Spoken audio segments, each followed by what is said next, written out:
celebrar la vida. Nosotros como cristianos, como creyentes, celebramos la vida. Y por supuesto también aceptamos la muerte como evidencia de que por cuanto todos pecaron,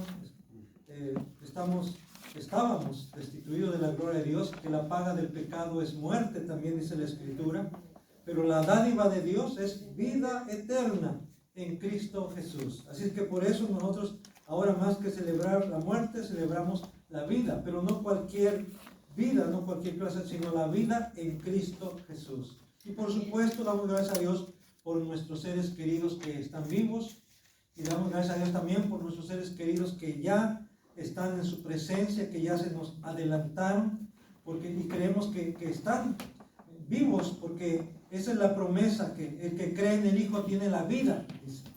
Él es la resurrección y la vida. El que cree en Él, aunque esté muerto, vivirá, dice el Señor. Hoy vamos a hablar sobre el Dios de vivos. El Dios de vivos. ¿Por qué es el Dios de vivos? Porque Él mismo está vivo.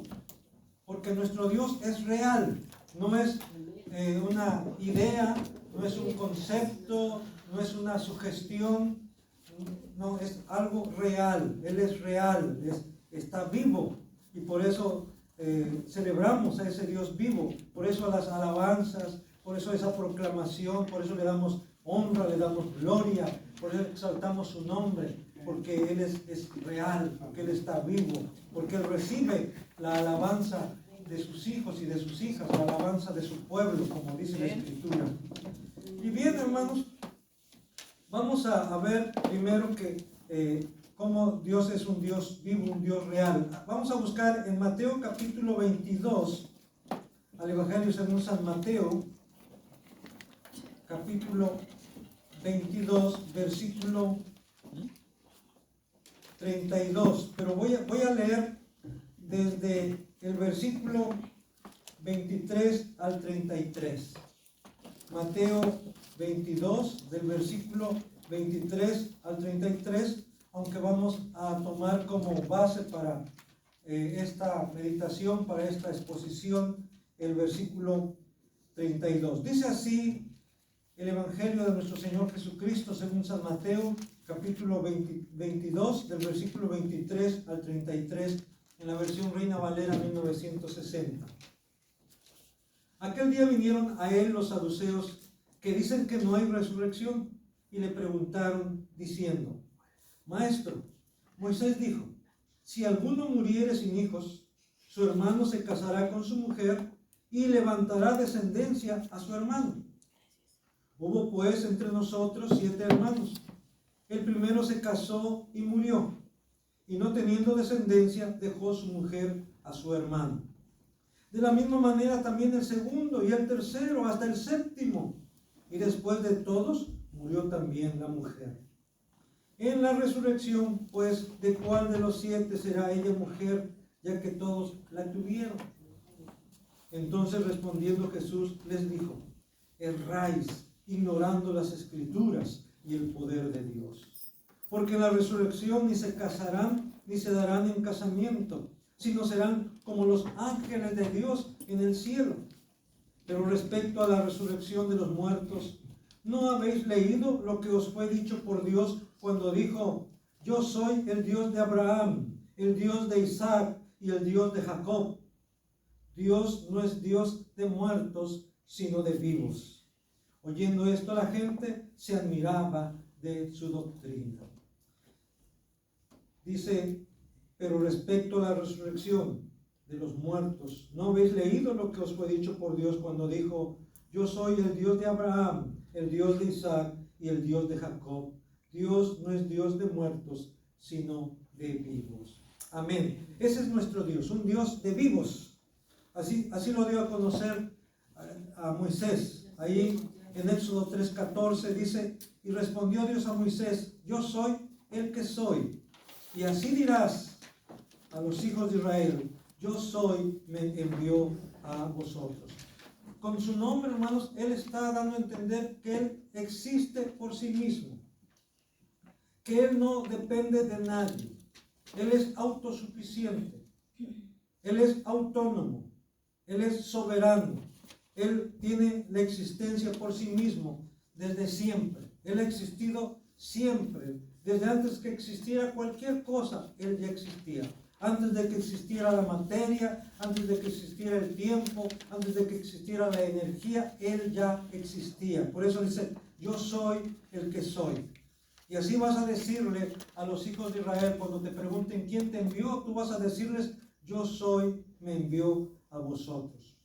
El Dios que es real, el Dios que está vivo, el Dios que subsiste, existe y subsiste por sí mismo, que no depende de nada ni de nadie. Incluso, pero nosotros no tenemos que creer en Él para que Él exista. Él existe independientemente si creemos en Él o no. Si tú crees en Él o no, Él existe independientemente en sí mismo, por sí mismo. También así lo dio a conocer a Jesús mismo, Jesús su Hijo, allá en Juan 5:26, dice, porque como el Padre tiene vida en sí mismo. Fíjense lo que está declarando el Señor Jesús. En otra parte dice, ¿quién conoce al Padre sino al Hijo? El Hijo es el que conoce al Padre. Y también a quien el Hijo quiere dar a conocer. O sea, la única manera de conocer al Padre es por medio del Hijo. De tal manera que Jesús mismo dice, el que me ha visto a mí, ha visto al Padre.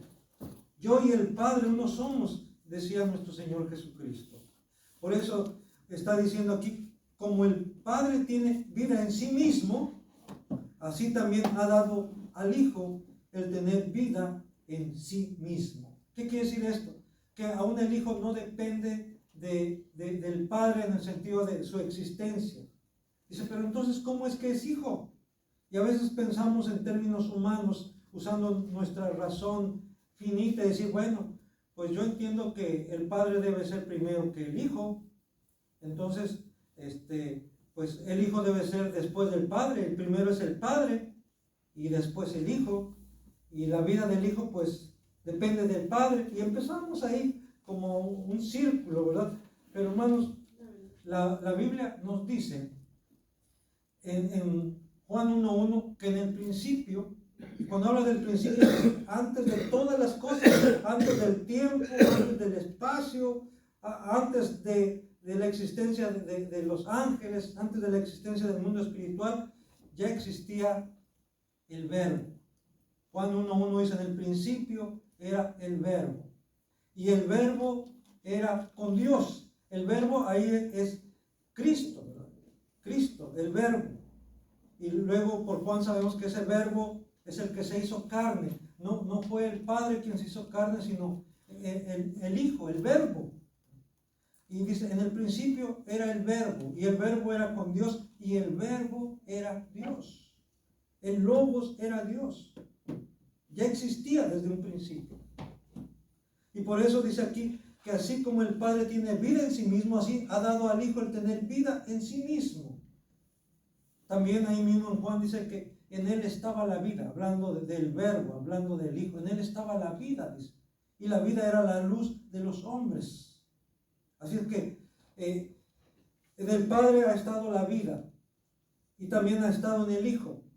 Y por eso el Hijo tiene esa facultad, esa capacidad de dar vida. No solamente de dar vida a todo ser vivo, sino aún al ser humano que muere creyendo en Él, tiene la capacidad de darle vida. Y esto lo demostró resucitando a los muertos. Nadie hasta la fecha ha podido resucitar un muerto de 4 días. Que ya huela, tal vez que ya hiede. Tal vez sí pueden darle resucitación, incluso algunos dicen que a los 6 o 8 minutos todavía puede haber la posibilidad de que alguien reaccione, después de 6 o 8 minutos de haberse declarado sin signos vitales. Y se han dado casos, según hay por ahí algunos testimonios. Pero de 4 días de muerto, que ya entró en descomposición, que ya hieda. Y Jesús lo hizo, le dio vida a un muerto. Y de esa manera Él demostró que Él es realmente, como Él dijo ser, la resurrección y la vida. Y que el que cree en Él, aunque esté muerto, vivirá. En Juan capítulo 5 dice que la hora viene, y ahora es, dice el Señor, cuando los muertos oirán la voz del Hijo del Hombre y vivirán. Ahí está hablando de los muertos espirituales, que van a oír su voz, que van a oír su palabra, que van a oír el Evangelio y van a vivir, van a ser rescatados de las tinieblas de muerte a su luz admirable, a la vida. Y ahora es. Pero viene el tiempo cuando los que están en los sepulcros oirán la voz del Hijo del Hombre y van a resucitar, unos para vida eterna y otros para condenación eterna. Van a oír la voz también del Hijo del Hombre cuando Él venga por segunda vez, y van a ser levantados los que murieron, los que están en los sepulcros, los que hayan muerto en el mar, los que hayan muerto en el monte, los que hayan muerto sepultados bajo escombros, van a ser levantados para ser juzgados, porque Él viene a juzgar a vivos y a muertos. Y Él es la resurrección y la vida. Y el que cree en Él, dice, aunque esté muerto, vivirá. Y tal era la convicción aún de los patriarcas de la existencia de Dios y de que Dios estaba vivo, de que Dios era real, de que Dios estaba presente en todo momento. Lo vemos por la declaración que hace Job. Y yo pongo aquí primero a Job antes que a Abraham, porque según los estudiosos, el primer libro que se escribió fue el libro de Job, o que quien existió primero fue Job antes que Abraham. No sabemos a ciencia cierta. Pero ahí está en la Escritura, aquí la tenemos registrado en la Escritura, el libro de Job. Y en el capítulo 19 de Job, versículo 25 al 27, dice así: yo sé, decía Job, yo sé que mi Redentor vive, y al fin se levantará sobre el polvo, y después de deshecha esta mi piel, en mi carne he de ver a Dios, al cual veré por mí mismo, y mis ojos lo verán, y no otro, aunque mi corazón desfallece dentro de mí. Fíjense, a mí me gusta mucho este pasaje, esta declaración de Job, y quiero hacerla mía, y ojalá y tú también quieras hacerla tuya, ¿verdad?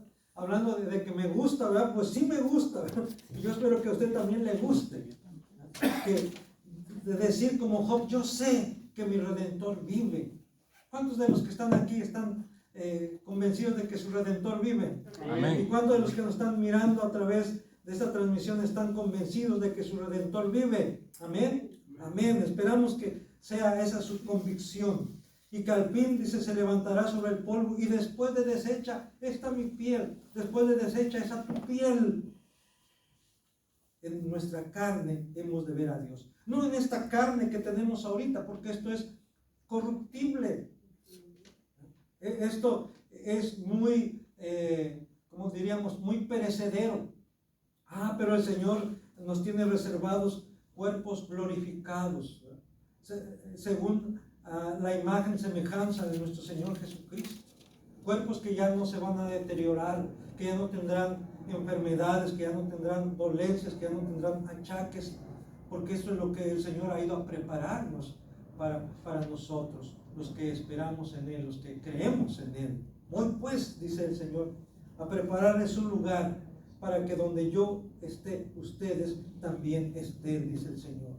En mi carne, dice Job, he de ver a Dios. Lo veré por mí mismo, dice. Mis ojos lo van a ver, no estos ojos que tenemos, sino esos ojos que ya van a ser también glorificados, que van a ser perfeccionados, porque yo ahorita tengo que usar lentes para ver a lo lejos, así es que si el Señor viene no lo voy a poder distinguir, ¿verdad? Pero Él va a darme unos ojos, visión, ¿cuánto? 20/20 o cuánto es la visión perfecta. Sí, porque le veremos tal y como Él es, dice la Escritura. Ahora lo vemos como por un velo, en fe lo podemos ver por el medio de la fe, pero entonces le veremos como Él es. Y vamos de esa manera a poder cumplir el anhelo más profundo de nuestro corazón, el poder ver a nuestro Señor Jesucristo cara a cara. Y todo ojo le verá, dice la Escritura. Mis ojos lo verán y no otro. Abraham también. Abraham allá en Hebreos 11, 17 al 19 hace referencia precisamente a Abraham. Dice Hebreos 11, 17 al 19. Por la fe, Abraham, cuando fue probado, ofreció a Isaac. Y el que había recibido las promesas ofrecía su unigénito, habiéndosele dicho: en Isaac te será llamada descendencia. Pensando que Dios es poderoso. Fíjense bien lo que pensaba Abraham, de lo que estaba convencido Abraham. Pensando que Dios es poderoso para levantar aún de entre los muertos, de donde en sentido figurado también le volvió a recibir. Aquí vamos a analizar un poquito esto. Dios le había dicho a Abraham que le iba a dar una descendencia como las estrellas del cielo, como la arena del mar. Y nomás le dio un hijo. Bueno, ahí está Ismael, pero ese no era el hijo de la promesa. Ese fue el hijo diríamos, del pecado de Abraham, del error de Abraham, ¿verdad? De no confiar y esperar en el cumplimiento de la promesa. Pero el hijo de la promesa era Isaac, el único. Y Dios le dice: quiero que me ofrezcas a tu hijo Isaac, al único. Llévalo a donde yo te voy a indicar. ¿Para qué? Para ser sacrificado, para ser degollado delante de Dios. Y Abraham obedeció.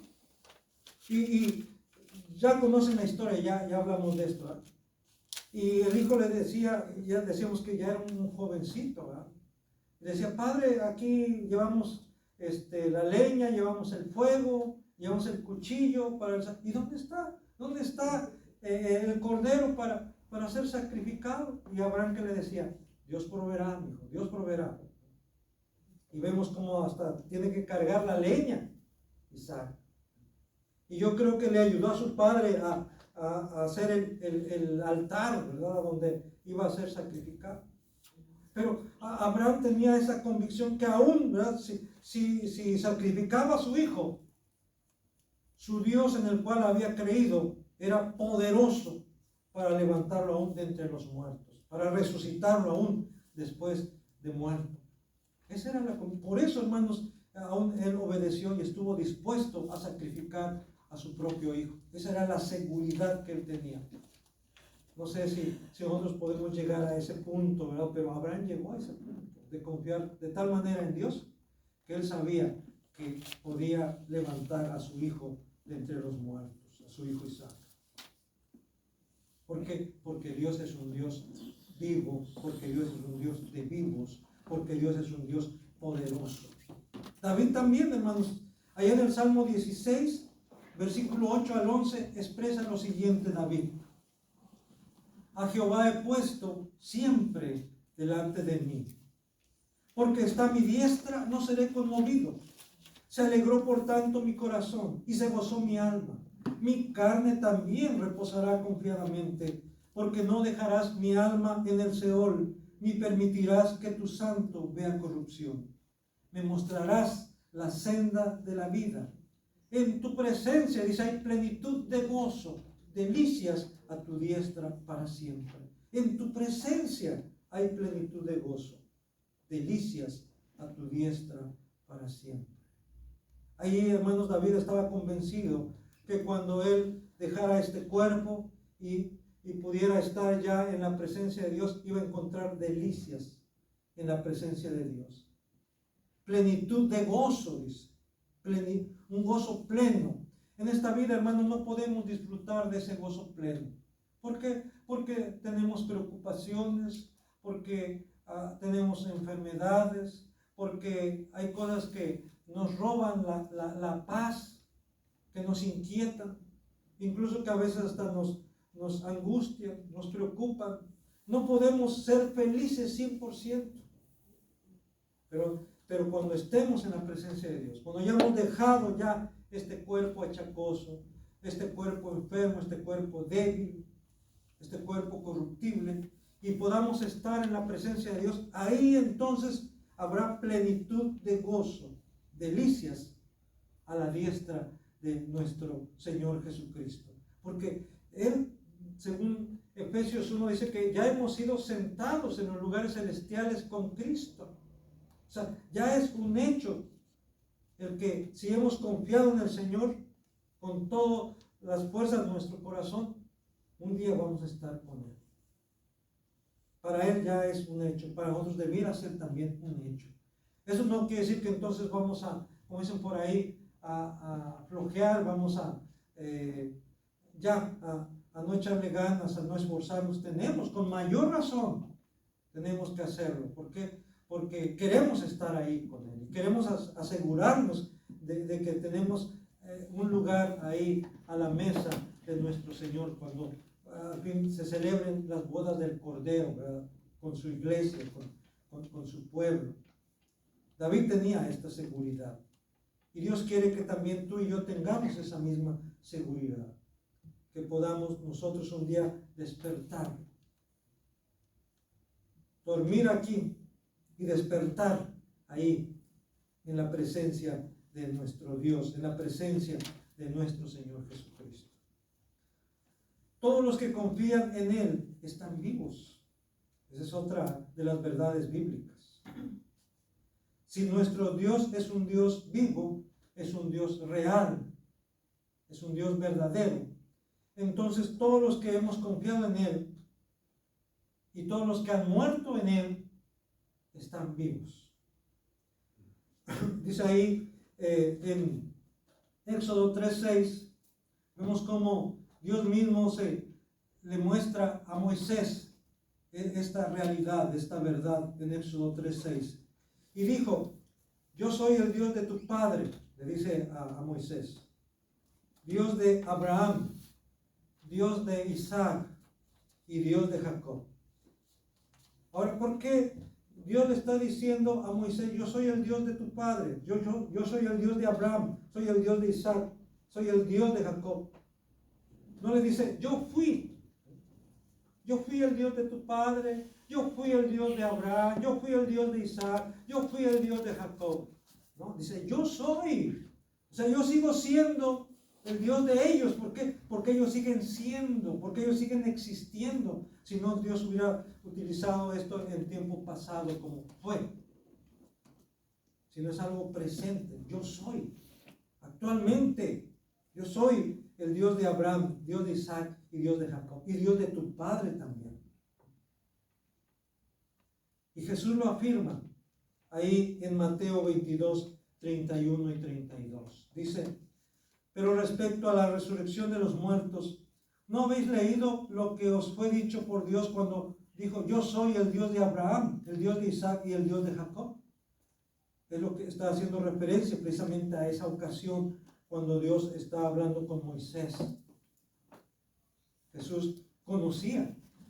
¿Y cómo no lo iba a conocer si él mismo estaba ahí? Si él mismo se estaba manifestando en la zarza ardiente. Recuerden esto, ¿verdad? Que ya en el Antiguo Testamento Jesús se estaba manifestando. Era lo que se le conoce como esas teofanías, esas manifestaciones visibles de Dios. Pues esas teofanías o manifestaciones visibles de Dios eran las manifestaciones de nuestro Señor Jesucristo. Y por eso le dice, ¿no habéis leído lo que os fue dicho por Dios cuando dijo, yo soy el Dios de Abraham, el Dios de Isaac y el Dios de Jacob? Dios no es Dios de muertos, sino de vivos. Y esto, hermanos, debe quedar también claro para nosotros, para ti y para mí. Dios es un Dios real, Dios es un Dios vivo, Dios es un Dios actual, no es un mito, no es una leyenda, no es algo que quede en el pasado, no. Él está dentro de la historia, dentro del tiempo, dentro del espacio, aunque Él no es afectado ni por el tiempo ni por el espacio, porque Él es eterno, porque Él es soberano. Sin embargo, está presente, es un Dios presente.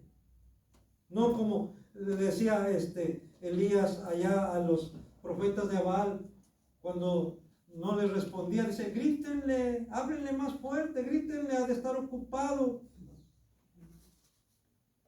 Y llegado el momento, Elías clamó a Dios. Ni tuvo que gritarle, ni tuvo que insistirle, solamente le pidió que se manifestara, haciendo descender fuego del cielo. Y Dios lo hizo y consumió el holocausto, consumió la leña y lamió el agua con que Elías había mandado que se mojara hasta 3 veces el altar. Y consumió, lamió, dice literalmente, el agua. Dios se manifestó porque Dios es real, porque Dios es actual, porque Dios está vivo. Dios es un Dios vivo. Dios es un Dios de vivos, no de muertos, aunque Él tiene potestad aún sobre la muerte, como lo vamos a ver más adelante. Por la manera en que Jesús se expresó de sí mismo, ahí en Mateo 11, 25 y 26, Mateo 11, 25 y 26, le dijo Jesús, yo soy la resurrección y la vida. El que cree en mí, aunque esté muerto, vivirá. Aquí está hablándole a Marta, le está hablando también a María, porque le dijeron, Señor, si tú hubieses estado aquí, mi hermano no habría muerto. Le están reprochando, le están reclamando, ¿por qué no estuvo cuando su hermano estaba enfermo?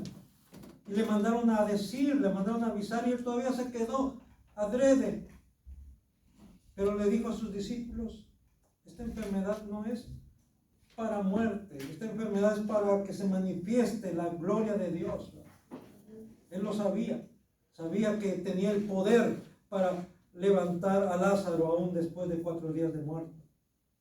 Y tenía que demostrarle a esa gente a la que él les había dicho que en él estaba la vida, que él era la vida, que era el pan vivo que había descendido del cielo, tenía que demostrárselo con hechos.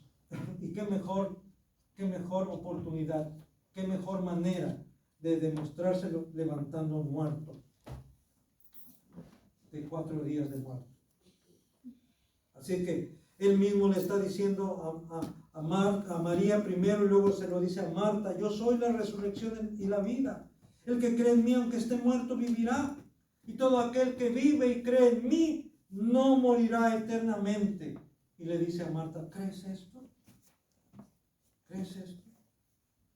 Dijo, sí, yo sé que mi hermano va a resucitar en la resurrección. Marta, te estoy diciendo que si crees, vas a ver la gloria de Dios. Hermanos, ya lo he dicho en otras ocasiones. A veces nosotros queremos ver primero la gloria de Dios para creer.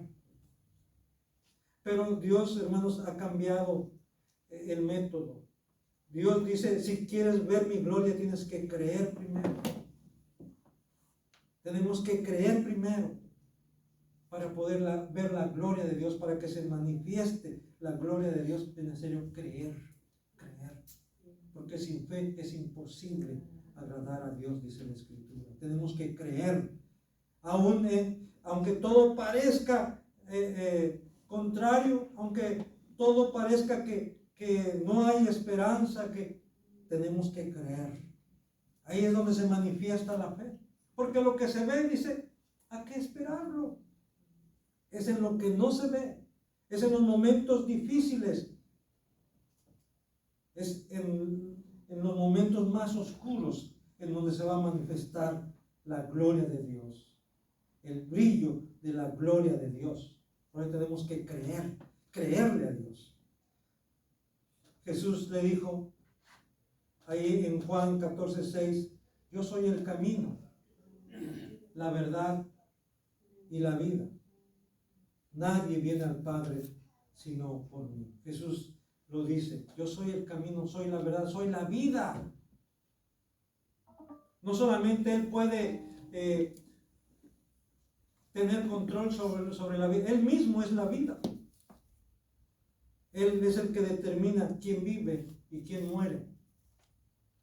Perdón, no son los médicos.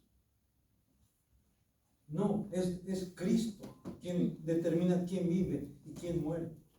Porque Él es la vida. Jesús le dijo, yo soy el camino, la verdad y la vida. Nadie viene al Padre sino por mí. También Pablo enseñó en 1 Corintios 15, 22 y 23. Dice Pablo ahí en 1 Corintios 15, 22 y 23. Porque así como en Adán todos mueren, también en Cristo todos serán vivificados, pero cada uno en su debido orden. Cristo, las primicias, luego los que son de Cristo en su venida. En Adán todo ser humano ha heredado el pecado, lo que se le denomina como el pecado original. Y a causa de eso, todos mueren, todos morimos. En la Biblia solamente tenemos el caso de 2 hombres que no murieron. Jesucristo mismo murió y resucitó. Pero tenemos el caso de 2 hombres que no vieron la muerte. Enoc dice que caminó con Dios y Dios se lo llevó. Y también tenemos el caso de Elías, que fue trasladado en un carro de fuego vivo a los cielos. Son los únicos 2 testimonios que encontramos en la Biblia de hombres que fueron transportados al cielo vivos. ¿Por qué esto? Bueno, Dios sabe por qué lo hizo. Pero de ahí todos hemos de morir. Todos han muerto, todos hemos de morir físicamente. Y esto es la evidencia de que el pecado de nuestros primeros padres, la desobediencia, afectó a toda su descendencia. Esto demuestra que somos descendientes de Adán y Eva. Que su ADN corre por nuestras venas, por nuestra sangre. Porque así como en Adán todos mueren, también en Cristo todos serán vivificados. Ya, todos los que creen en Él. Ahí está la diferencia. Tú puedes marcar la diferencia entre todos los seres humanos, marcar la diferencia para ser aquellas que podrán disfrutar de la vida eterna. Y lo único que tienes que hacer es creer en Jesucristo con todo tu corazón. Porque el que cree en el Hijo ya tiene la vida, dice. No dice tendrá la vida, ya tiene la vida. Pero el que rehúsa creer en el Hijo no verá la vida, sino que la ira de Dios sigue sobre él, sobre ella. La única manera de escapar a la ira de Dios, que es justa, porque Dios es justo, porque Dios es santo y castiga el pecado. La única manera de escapar entonces a la ira de Dios es creyendo en Jesucristo. Porque el que cree en el Hijo ya tiene la vida. Pero el que rehúsa creer en el Hijo no verá la vida, sino que la ira de Dios sigue sobre él, sigue sobre ella. Porque así como en Adán todos mueren, también en Cristo todos serán vivificados. Pero cada uno en su debido orden. Cristo ya lo demostró. Él es la primicia. La tumba quedó vacía. Es más, nadie sabe dónde quedó esa tumba. Y esto a veces Dios no lo permite porque luego se vuelve. Otra vez el hombre es idólatra. Y si aún así, que no se sabe con certeza cuál fue la cueva en donde Cristo fue sepultado, ya han hecho por ahí capillas.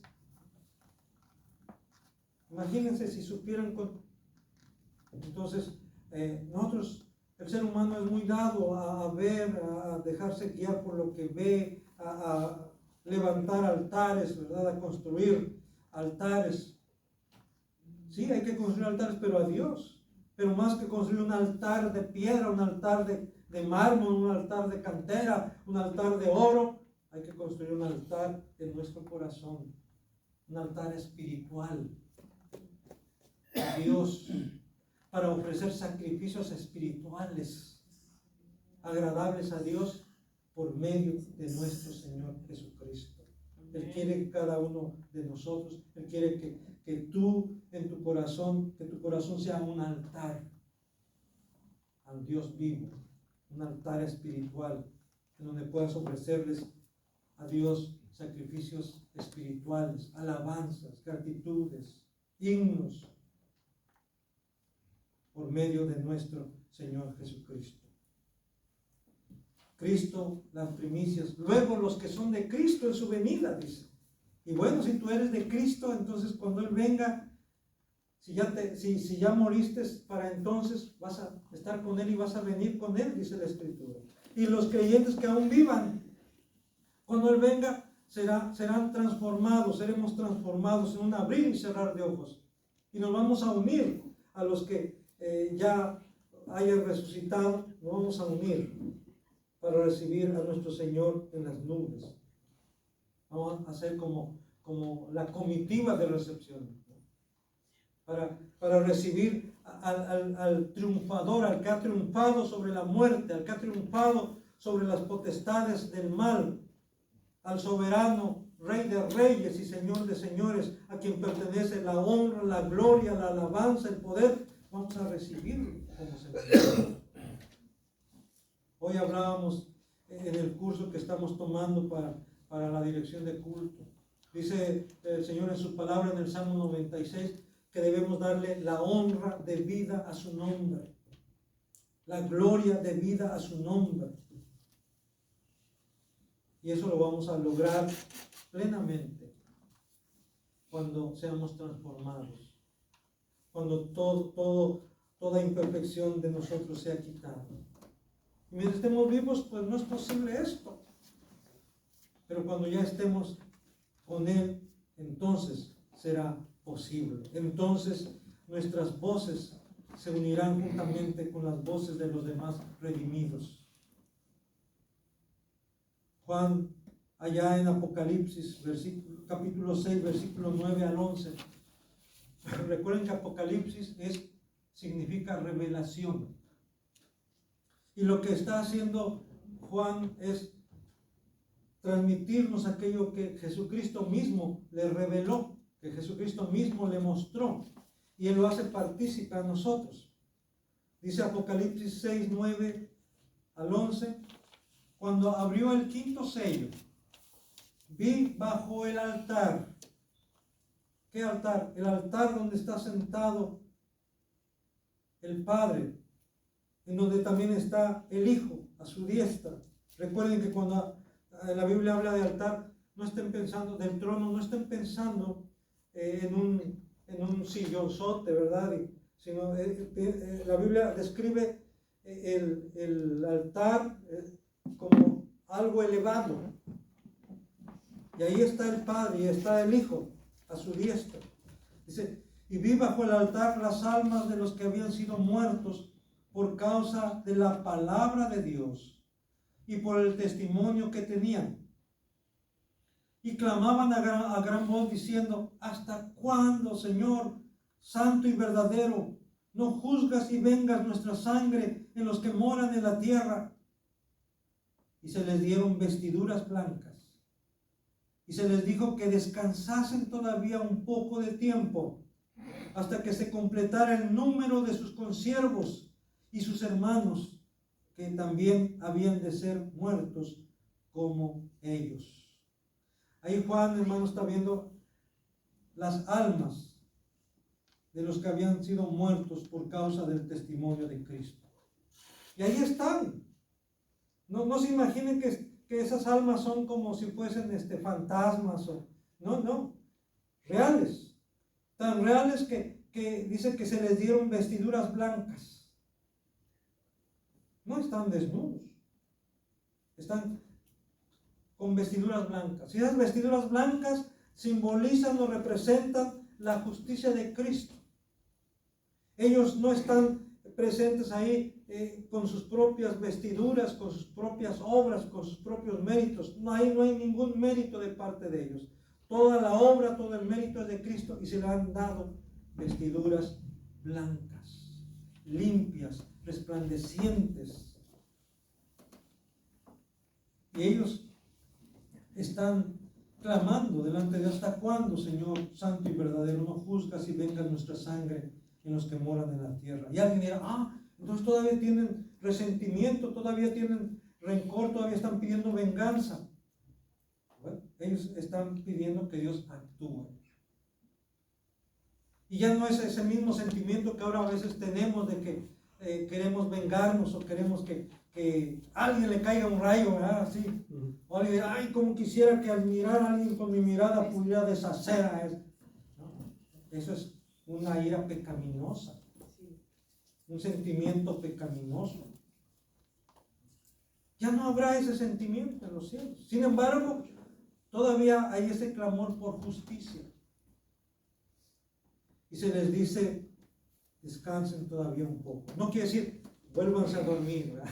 Duerman. No, se está diciendo: va a llegar el momento. Ustedes no estén pensando en eso, ustedes descansen, dedíquense a lo suyo. ¿Y qué será lo nuestro? Pues alabar a Dios. Y hermano, hermana, actualmente esto se vale. No estemos nosotros pidiendo que Dios venga y que Dios castigue. Dejen todo esto en las manos de Dios. Mía es la venganza, dice el Señor, yo pagaré.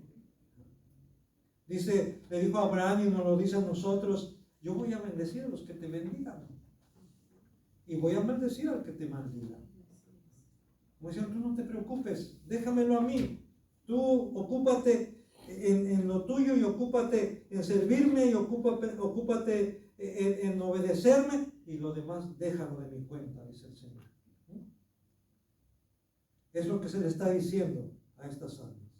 Descansen todavía un poco de tiempo hasta que se complete el número de sus consiervos y de sus hermanos, que también habrán de ser muertos como ellos, como ustedes.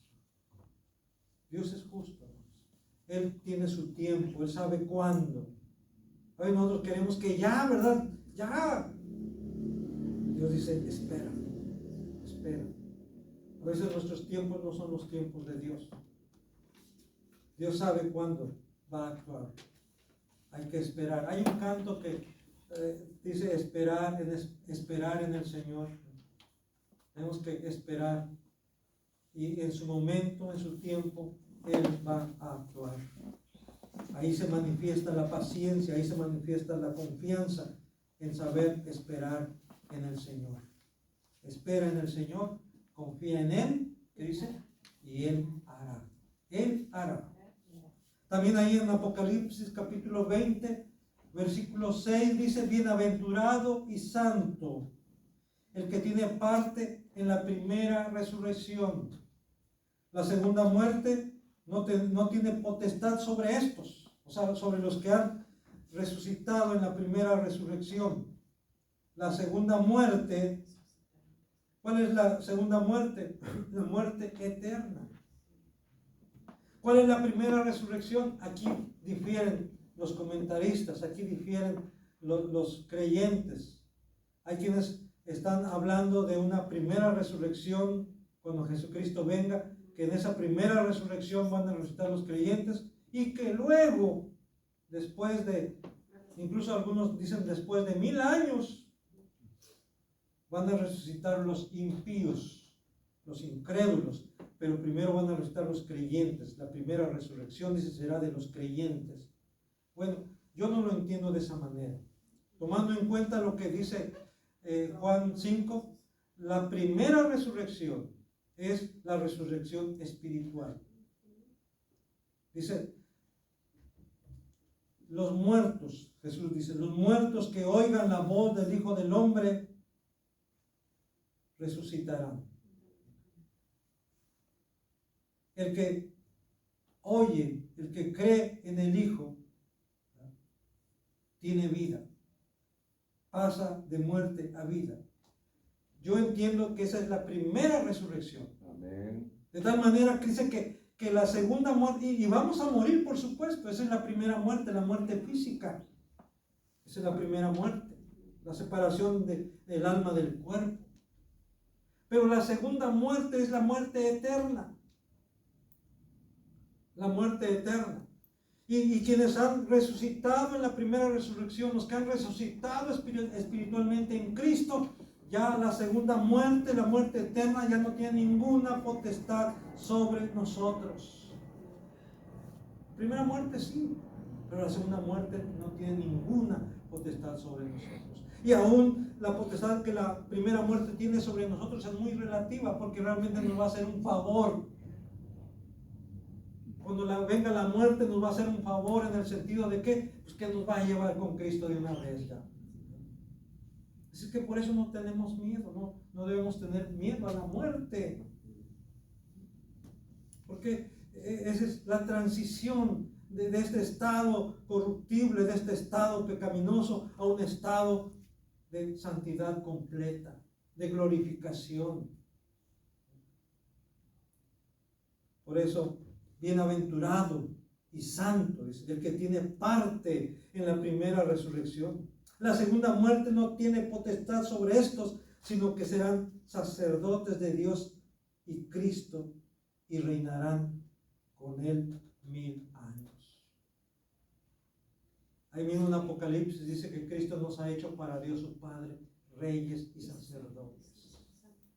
Y Pedro dice que nosotros somos real sacerdocio, nación santa, pueblo adquirido por Dios. ¿Para qué? Para que anunciemos las virtudes de aquel que nos llamó de las tinieblas a su luz admirable. Nosotros que no éramos pueblo, pero que ahora somos pueblo. Nosotros que no habíamos alcanzado misericordia, pero que ahora hemos alcanzado misericordia por la gracia de nuestro Señor Jesucristo. Ahí está, hermanos. Tenemos que creerlo. Concluimos pues, hermanos, citando Romanos 14, 7 al 9. Porque ninguno de nosotros vive para sí. Y ninguno muere para sí. Está hablando de los creyentes. Pues si vivimos, para el Señor vivimos. Y si morimos, para el Señor morimos. Así pues, sea que vivamos o que muramos, del Señor somos. Porque Cristo para esto murió y resucitó y volvió a vivir para ser Señor de los muertos como de los que viven. Hermanos, no hay nada que escape al señorío de Cristo, a la autoridad de Cristo. Él tiene señorío, Él tiene autoridad en el cielo, en la tierra y aún debajo de la tierra. Aún en el infierno mismo, Él tiene autoridad, Él tiene potestad. Porque el Padre le ha dado esa autoridad, esa potestad, porque Él se humilló hasta lo sumo. Por eso el Padre lo exaltó hasta lo sumo y le ha dado incluso la potestad de hacer juicio. Vamos a ser juzgados por Cristo, no por el Padre. El Padre le ha dado esa facultad al Hijo. Vamos a comparecer delante del Hijo, porque Él es el que va a juzgar, no el Padre. El Padre le ha dado esa autoridad al Hijo. Por eso en el Salmo número 2 dice: honrad al Hijo para que no se enoje y perezcáis en el camino, pues inflama de pronto su ira. Honrad al Hijo. El Padre está ordenando que honremos al Hijo, que creamos en el que Él ha enviado. ¿Y quién es el que Él ha enviado? Pues nuestro Señor Jesucristo. Porque Cristo para esto murió y resucitó y volvió a vivir, para ser Señor así de los muertos como de los que viven. Nuestro Dios es un Dios vivo y de vivos. Efesios 2, 4 al 7, estas son palabras del apóstol Pablo, inspiradas por el Espíritu Santo, inspiradas por Cristo mismo. Dice: pero Dios, que es rico en misericordia, por su gran amor con que nos amó, aun estando nosotros muertos en pecados, nos dio vida juntamente con Cristo. Por gracia sois salvos, dice la palabra. Y juntamente con Él, o sea, juntamente con Cristo, nos resucitó. Y asimismo nos hizo sentar en los lugares celestiales con Cristo Jesús, para mostrar en los siglos venideros las abundantes riquezas de su gracia. Esos siglos venideros somos los que estamos viviendo, hermano. Para que en este siglo, para que en este tiempo, Dios siga manifestando las riquezas de su gracia en su bondad para con nosotros en Cristo Jesús. Aquí, hermanos, me emociona esto cuando dice, y juntamente con Él nos resucitó. Los que hemos creído en Cristo, los que nos identificamos con Cristo, hemos sido resucitados, hemos muerto con Cristo al pecado, hemos muerto con Cristo y hemos resucitado juntamente con Cristo. Y no solamente eso, sino que hemos sido glorificados con Cristo. Como dice ahí, ¿verdad? Nos hizo sentar en los lugares celestiales con Cristo Jesús. O sea, hermano, hermana, ya es un hecho que tu lugar está reservado allá en los cielos. El otro día yo hablaba de esto. Tan es así que Dios dice, ha dado una piedrecita blanca a los que van a estar ahí, que viene siendo como el paz. Y eso es intransferible. Esa no la puedes pasar a tu hijo, no la puedes pasar. No, esa es tuya. Tuya. Y ahí está ese nombre nuevo que Él te ha dado. Y es exclusivo para ti. Y con eso tú vas a estar ahí, vas a entrar a las bodas del Cordero. Y ahí está tu lugar reservado para ti. Nadie más podrá sentarse ahí. Nadie más podrá ocupar ese lugar. Es para ti. Nada más. Si has creído en Jesucristo. Esa es la condición. Pero si has creído en Cristo, dice, hemos resucitado juntamente con Él. Hemos sido sentados con Cristo en los lugares celestiales. Esto es maravilloso, hermano. Esta es la seguridad de nuestra salvación. Nuestra salvación está en Cristo. Nuestra vida está escondida en Cristo, asegurada en Cristo. Por eso dice, nada ni nadie podrá separarnos del amor de Dios que es en Cristo Jesús. ¿Lo creen, mis hermanos? Amén. Esto es real. Así es, así lo declara la Escritura. Que el Señor nos reafirme en esta fe, en esta confianza. Porque hemos creído, porque seguimos creyendo en un Dios vivo, un Dios de vivos. Y también Señor de los vivos y también de los muertos. Amén. Amén.